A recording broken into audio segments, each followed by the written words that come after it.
Light off ಮಾಡಿ ತೋರಿಸ್ತೀವಿ ಯಾವ ರೇಂಜಲ್ಲಿ ಹೀಟ್ ಜನರೇಟ್ ಆಗ್ತಾ ಇದೆ ಅಂತ. ಎರಡು ಕಟ್ಟಿಗೆ ಪೀಸ್ ಮಾತ್ರ ಇದೆ ಒಳಗಡೆ.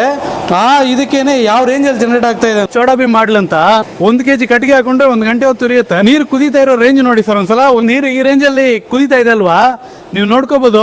ಪಾತ್ರೆ ಎಲ್ಲಾದ್ರೂ ಏನಾದ್ರೂ ಕಪ್ಪಾಗಿದೆ ಅಂತ ಕಂಪ್ಲೀಟ್ಲಿ ವೈಟ್ ಆಗಿ ಇದೆ ನೋಡಿ. ಯಾವ ರೇಂಜ್ ಅಲ್ಲಿ ಫ್ಲೇಮ್ ಜನರೇಟ್ ಆಗ್ತಾ ಇದೆ ಅಂತ. ಎರಡನೇ ಮಾಡಲ್ ಸೆಮಿ ಕಮರ್ಷಿಯಲ್ ಅಂತ. ಮನೆಗಳಲ್ಲಿ ನೀರು ಕುದಿಸ್ಕೋಬೇಕು, ಫಂಕ್ಷನ್ ಪಾರ್ಟಿಗಳಿಗೆ ಮಾಡ್ಕೋಬೇಕು ಅಂದ್ರೆ ಮನೆಗೂ ಆಗುತ್ತೆ, ಹೋಟೆಲ್ಗೂ ಆಗುತ್ತೆ. ನೋಡ್ಬೋದು ನೀವು ನೀರ್ ಯಾವ ರೇಂಜ್ ಅಲ್ಲಿ ಕುದೀತಾ ಇದೆ ಅಂತ. ಇದು ಕಂಪ್ಲೀಟ್ಲಿ ಎಲ್ಲ ಹಬೆ ಸರ್, ಇದು ಹೊಗೆ ಅಲ್ಲ. ಸಿಂಪಲ್ ಆಗಿ ತರ ಹಿಂದಕ್ಕೆ ಎಳ್ಕೊಂಡು ಕಟ್ಟಿಗೆ ಹಾಕಿ ಮುಂದಕ್ಕೆ ತೊಳೋದು ಅಷ್ಟೇನೆ. ಕಟ್ಟಿಗೆಯಿಂದ ಬರುವಂತ ಫ್ಲೇಮ್ ಅನ್ನ ಗ್ಯಾಸ್ ನ ಫ್ಲೇಮ್ ಗೆ ಕನ್ವರ್ಟ್ ಮಾಡೋದೇ ಹುಡುಗಿಯ ಸೂಪರ್ ಸ್ಟವ್ ಅಂತ. ನಮಗೆ ಲೈಟಿಂಗ್ ಅಲ್ಲಿ ಕಾಣಿಸೋದೇ ಇಲ್ಲ, ಆಕ್ಚುಲಿ ಕಂಪ್ಲೀಟ್ಲಿ ಬ್ಲೂ ಫ್ಲೇಮ್ ಇಲ್ಲಿ ಇರುವಂತದ್ದು. ಇಷ್ಟು ಕಟ್ಟಿಗೆಯಲ್ಲಿ ನಮ್ಮ ಒಲೆಯನ್ನ 3 ಗಂಟೆ ಹೊತ್ತು ಉರಿಸಬಹುದು. ಛೋಟಾ ಭೀಮ್ ಅಂತ ಮಾಡಲು 8 kg ಇಂದ 9 kg ವರೆಗೂ ತೂಕ ಬರುತ್ತೆ. 20 ರಿಂದ 30 ವರ್ಷ ಆರಾಮಾಗಿ ಲೈಫ್ ಬರುತ್ತೆ. 10 ವರ್ಷ ವಾರಂಟಿ ಕೊಡ್ತಾ ಇದೀವಿ ನಾವು. ಸೆಮಿ ಕಮರ್ಷಿಯಲ್ ಮಾಡಲು 14 kg ತೂಕ ಬರುತ್ತೆ ಸರ್. ಇದು ವೀಲ್ಸ್ ಅನ್ನ ಪ್ರೊವೈಡ್ ಮಾಡ್ತೀವಿ. ಒಂದೇ ಒಂದು ಕೈಯಲ್ಲಿ ನೀವು ಮುಂದೆ ಹಿಂದೆಗೆ ತಳ್ಕೋಬಹುದು. ಕಮರ್ಷಿಯಲ್ ಮಾಡಲು ಹೋಟೆಲ್ ಪರ್ಪಸ್ ಗೆ ಯೂಸ್ ಆಗಂತದ್ದು. 3 kg ಕಟ್ಟಿಗೆ ಇಡಿಸುತ್ತೆ. 5 ರಿಂದ 6 ಗ್ಯಾಸ್ ಫ್ಲೇಮ್ ನಷ್ಟು ಇದರಲ್ಲಿ ಫ್ಲೇಮ್ ಜನರೇಟ್ ಆಗುತ್ತೆ. ತೂಕ ಬಂದು 18 ರಿಂದ 22 kg ವರೆಗೂ ಬರೋ ಚಾನ್ಸ್ ಇದೆ. ವೀಲ್ಸ್ ಕೊಟ್ಟಿರೋ ಕಾರಣ ನೋಡಿ ಈ ತರ ಪುಲ್ ಅಂಡ್ ಪುಷ್ ಅನ್ನ ಮಾಡ್ಕೋಬಹುದು. 150 kg 100 kg ವರೆಗೂ ರೈಸ್ ಐಟಮ್ ಮಾಡ್ತೀರಾ ಅಂದ್ರೆ ನಿಮಗೆ ಸೆಟ್ ಆಗಂತ ಮಾಡಲ್ ಇದು. ಈ ಐಟಲ್ ಬರುತ್ತೆ ನಿಮಗೆ 40 ರಿಂದ 50 ಗ್ಯಾಸ್ ನ ಫ್ಲೇಮ್ ಬರಬೇಕು ಅಂದ್ರೆ